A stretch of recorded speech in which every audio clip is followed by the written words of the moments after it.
What's happening, y'all? Welcome inside the Fantasy Stock Exchange. Bush coming at you solo today with the Week 16 running back rankings for the semifinals of your fantasy playoff matchups. Congratulations if you advanced to this point. Maybe you were on bye week last week. You just got to chill and relax and watch a bunch of good players play poorly in fantasy football like I did.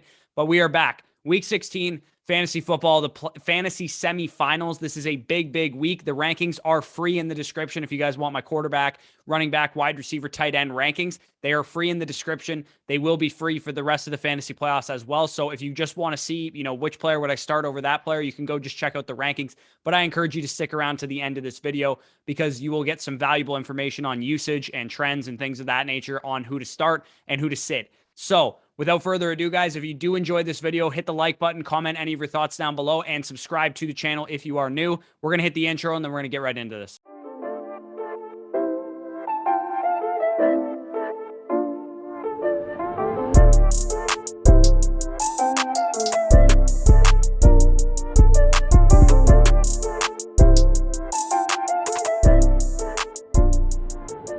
Okay, so as always, this is the matchup chart. This will be above my shoulder the entire time while I'm talking about a certain running back. If you want to see if he has a good matchup or a bad matchup, you can just make reference to it. I'm not going to go through it for each guy, but as you guys can see, James Robinson, Montgomery, Sanders, Swift, those guys have the better matchups.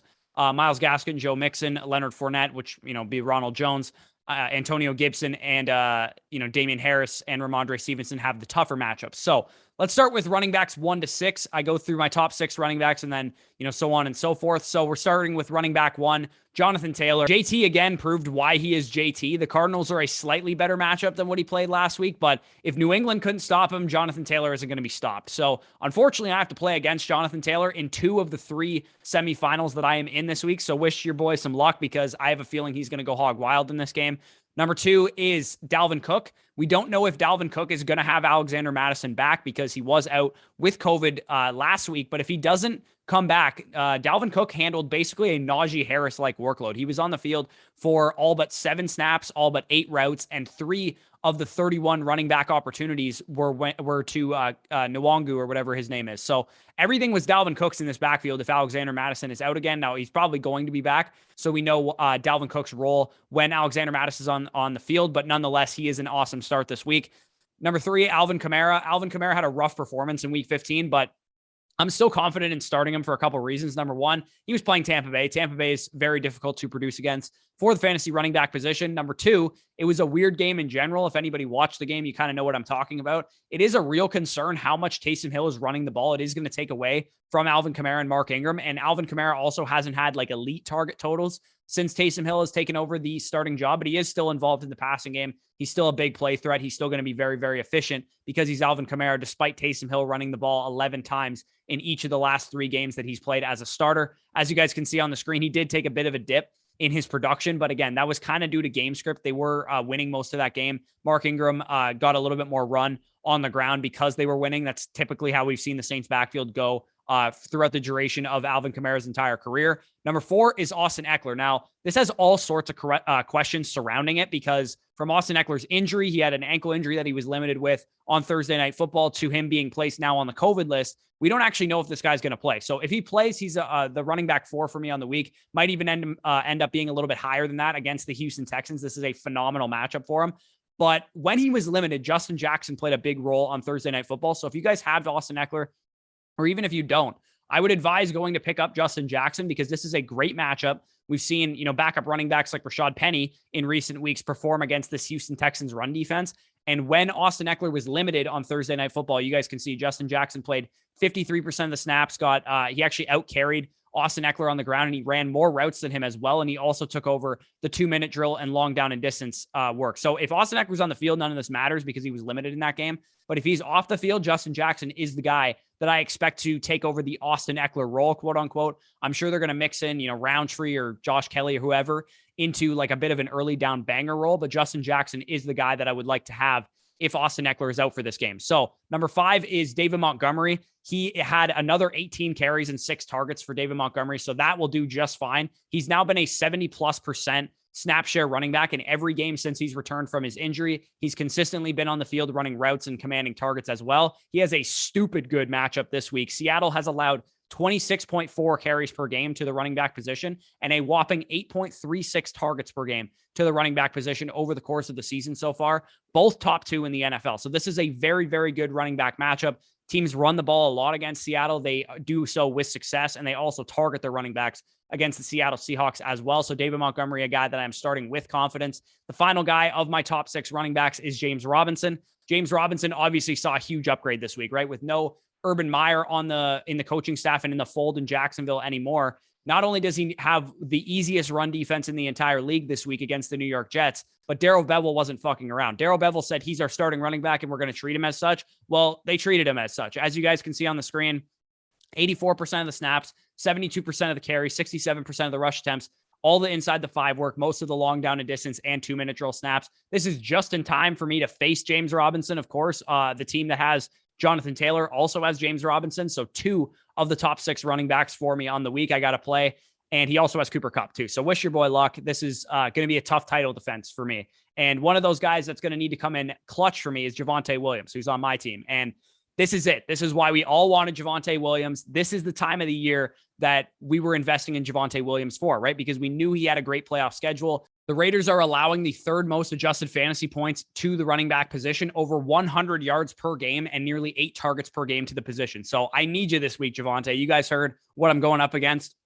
I need Javonte Williams to ball out. We already saw Nick Chubb this past Monday perform against this Raiders defense, and we've seen countless running backs do so in the past. We know Javonte's role by now, but just in case you're new around here, first of all, hit the subscribe button if you are new around here. Like the video if you're enjoying so far. But 59% of the snaps last week for Javonte Williams. But more importantly, he has continued to maintain that routes and the 3rd down role that we want to see him get. He's getting the targets in this backfield. He's getting the 2-minute drill, long down and distance, majority of the routes. And that is a good thing for this offense because with Drew Lock now presumably starting, this team is probably going to be playing from behind in most games the next 2 weeks, especially against the Chargers next week. So Javonte Williams having the role that he has is definitely great news. Number 8 is Najee Harris, and probably only Najee Harris and a Pittsburgh Steelers running back right now could have registered 97%, 96%, and 100% of the snaps in the past 3 games and land at number 8 in my rankings and not number 1, 2, or 3, because Kansas City is the 10th rated defense in weighted DVOA. They're playing very well right now, which is basically all that means.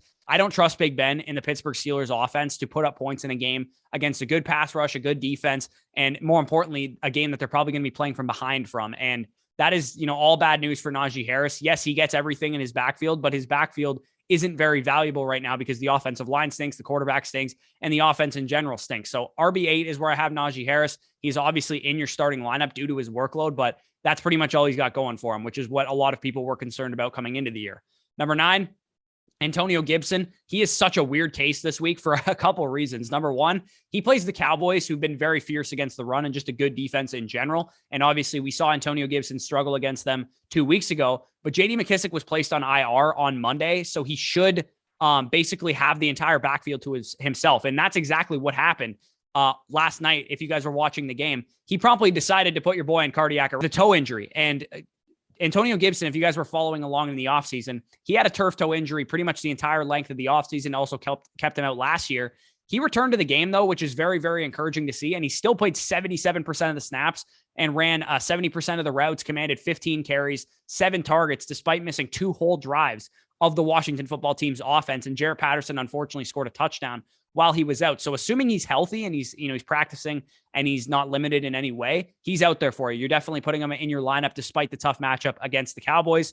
Number 10 is Cordero Patterson. Cordero Patterson actually saw his snaps spike to over 60% for the first time since week 8 this past week. So he's had a string of tough matchups in a row. He's played like the Panthers and the Saints and some other really tough matchups. And this week is completely different, right? He has the Lions defense, who has shown that they're still a decent team. They're not a horrible team, dumpster fire, because they beat the Cardinals last week and they beat, the Vikings 2 weeks ago, but they're still a bad defense against the run. So I trust Cordero Patterson as a top 10 running back now, finally getting a little bit more of the work on the ground and through the air and more snaps, similar to what we saw earlier in the season. Number 11 for me is Josh Jacobs. 4 straight games of Josh Jacobs receiving 65% of the snaps, greater than 45% of the routes, and he's now commanding for the 4th straight game 2-minute drill, long down and distance, in addition to the primary ball carrier role that we always knew that Josh Jacobs has his workload warrants him being in the RB1 range for me, because this is a running back that has, not a great offensive line, not a great offense overall,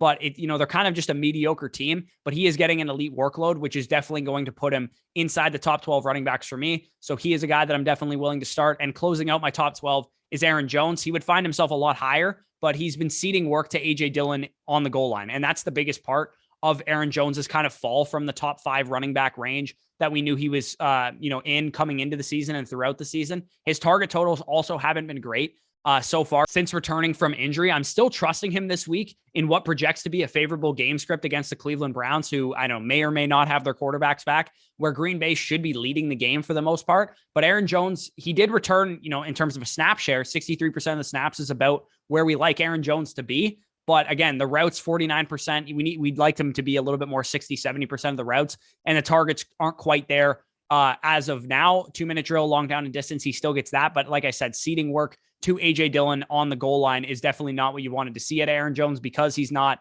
a workhorse running back. We need to see him be efficient with his touches, and that comes with touchdown opportunity, which is not really happening for him right now. So getting into running back 13 through 18, we're going to start with Nick Chubb. Nick Chubb, unsurprisingly, saw his biggest workload of the season this past week with a season-high 67% of the snaps and 23 carries against the Raiders on Monday night.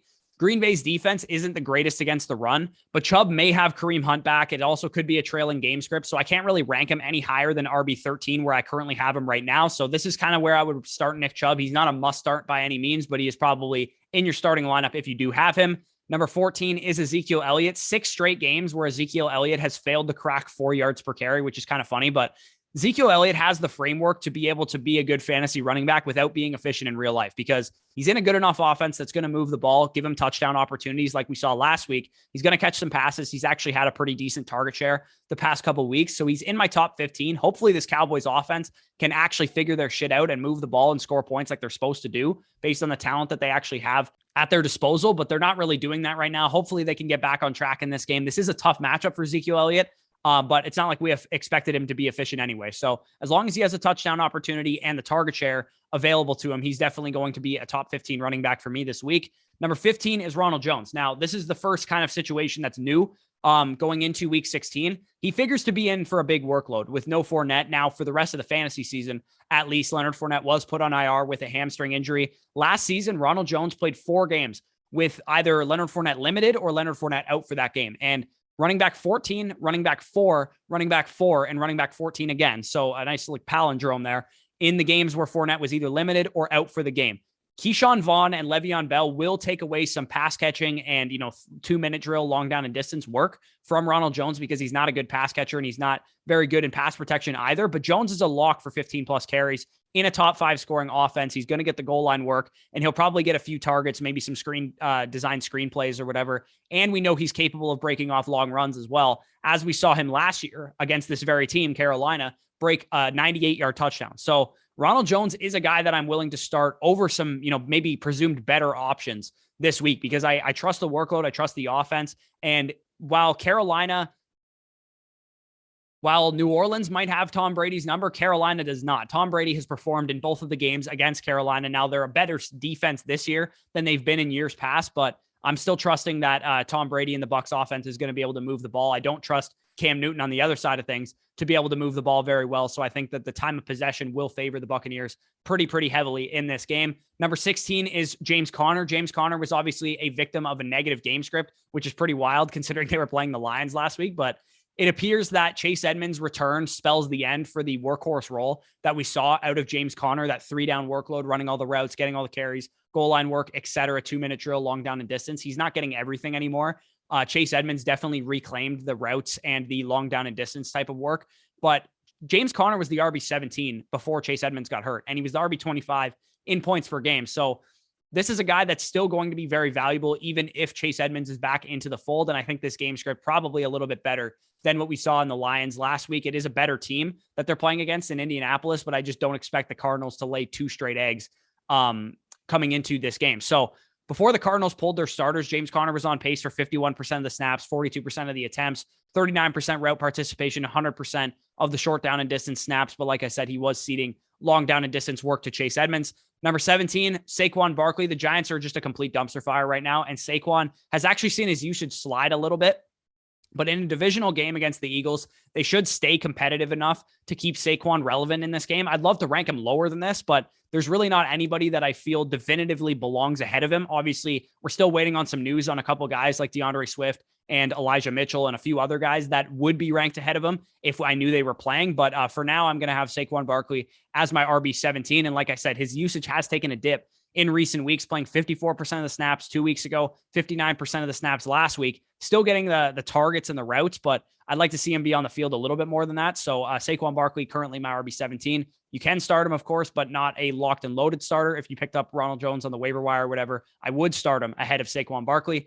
Running back 18 is Melvin Gordon for me. He has a great matchup, just like Javonte Williams, of course, but we don't get the receiving work with Melvin Gordon. So he's basically a touchdown dependent RB2, but this matchup warrants a top 20 ranking, in my opinion. Like I said, for Javonte Williams, the Raiders are allowing over 100 yards per game to fantasy running backs, and this team runs the ball pretty much more than anybody in the entire league. So I expect both of these guys to have pretty good outings in this one. Now, before I get into the final running back 19 to 24 and some honorable mentions, we're going to hear a word from our sponsors. Got to pay some bills around here. So make sure to check out Manscaped, and you guys will be hearing that ad right about now. Hey lads, this FSC video is brought to you by the global leaders in men's below-the-waist grooming, Manscaped. This holiday season, equip yourself or a loved one with the premier men's groom product available on the market. Manscaped is the ultimate gift, and they're here to change the men's grooming game for good. Don't go into 2022 without the premier men's hygiene product available on the market, including the Performance Package 4.0, which will be sure to leave the men in your life excited for this new year. This hygiene bundle includes the Lawnmower 4.0, Weed Whacker, Boxers, Travel Kit, and liquid formulations. The new Lawnmower 4.0 trimmer is waterproof with advanced skin-safe technology to reduce against nicks and cuts, something your Jingle Bells will most definitely appreciate this holiday season. The Weed Whacker ear and nose hair trimmer can help you whack those gross, unwanted hairs in your ears and nose, and this product also has the proprietary skin-safe technology to help prevent against nicks, snags, and tugs. The Performance Package also includes Crop Preserver Ball Deodorant to protect against chafing, as well as their Crop Reviver Ball Toner, which will keep your boys fresh at all times. On top of everything, they've even thrown in the Shed Travel Bag to carry your goods and the Manscaped Anti-Chafing Boxer Briefs to hold the entire package together. Get 20% off plus free shipping with the code BUSH at Manscaped. Promo code BUSH will get you, as I said, 20% off plus free shipping, but we're not done with the great news this holiday season. Check manscaped.com for applicable deals throughout the holiday season, such as this deal on the Performance Package 4.0, and remember to use code BUSH at checkout for the added discount of 20% off and free shipping. Whether you're gifting for your brother, your dad, your significant other, they'll all thank you for the crisp delivery and attention to detail that Manscaped has shown in their products. Again, we appreciate the support for the Fantasy Stock Exchange by our friends over at Manscaped, the leaders in male grooming. Join the 4 million men worldwide who trust Manscaped for their shower time routine by going to manscaped.com for 20% off plus free shipping with the code BUSH. That's 20% off plus free shipping. It's 20% off and free shipping at manscaped.com with promo code BUSH. Clean those ornaments and make sure your tree is desirable this Christmas. All right, so shout out to Danny for plugging our quick sponsor, Manscaped. Like he said, there is some Christmas deals going on right now, so you guys can check out their website if you're looking for some last-minute gifts, or maybe you get some money for Christmas and you want to purchase some stuff for yourself, because it is, that time of year where we want to take care of ourselves and take care of our bodies. So running back 19, Sony Michel. This was a big question coming into week 15, right? Because anytime anybody asks me a question, should I play Michel or Henderson or Michel or this guy? I honestly didn't know what to expect out of Sean McVay and out of the Rams backfield, but we do now have some concrete information that it looks like Sony Michel is going to remain the starter for the rest of the year. Now, it's a one-game sample size. We don't really know if this is sticky necessarily, but 48 snaps out of 66, that is a very, very high percentage.